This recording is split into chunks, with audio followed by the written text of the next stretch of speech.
Okay, welcome back sa Alberto Katoliko. At ngayon po, nandito po tayo sa Nuestra Señora de Salvacion Parish dito sa Santa Mesa, Manila. Alberto Católico. Noble Catholics. Ito pong parokya ay itinayo ng mga residente ng National Distribution Company or NDC compound dito sa Santa Mesa, Manila dahil sa pagkakaligtas sa nakaraang ikalawang digmaang pandaigdig.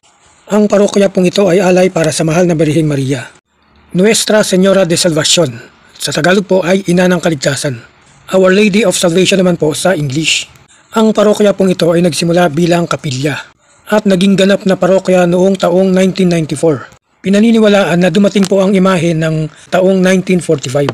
Subalit orihinal na nagmula po ito sa Tiwi Albay sa rehiyon ng Bicol taong 1770s. Tinatawag po itong Inang Magayon or Our Lady of Light.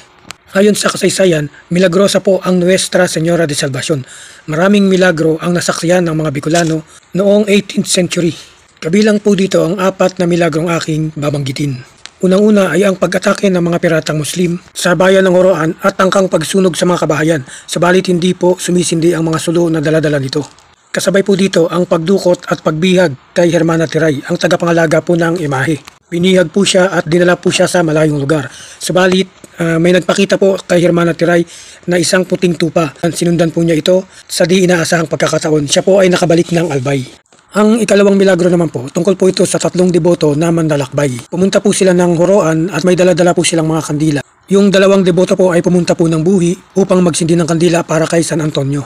At ang isa naman po ay naiwan upang magbantay ng bangka. Dito po sa debotong ito ay may lumapit po na isang babaeng may karga-kargang bata.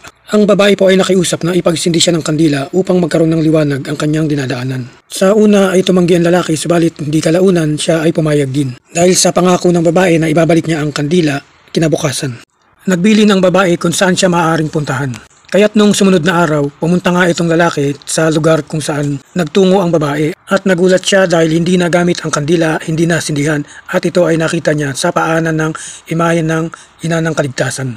Ang ikatlong milagro naman po ay ang pag-atras o hindi pagtuloy sa pag-atake ng mga Muslim sa bayan ng Horoan dahil sa vision ng maraming sundalo at malalakas na armas sa dalampasigan ng Horoan. Tinagurian po itong pinakahuling pag-atake ng mga Muslim at hindi na po naulit muli. At ang ika-4 na milagro naman po ay taong 1884. Kinagabihan ng fiesta ng Our Lady of Salvation, may mga grupo po ng mga tao mula sa distrito ng partido ay namamangka patungong Horoan. At sa sama ng panahon, sila po ay na-outbalance or halos lamunin na ng malalaking alon. Subalit sa milagrong pagkakataon, bumalik po ang balanse ng bangka at nagulat po sila dahil hindi po sila nabasa or tuyong-tuyo ang kanilang mga kasuotan. Kahit na sila ay halos lamunin po ng dagat. Dahil dito, mas lalo po silang nanalid na ito po ay kagagawa ng Our Lady of Salvation. Marami pa pong mga milagro ang naitala, subalit hindi ko na po nabanggit.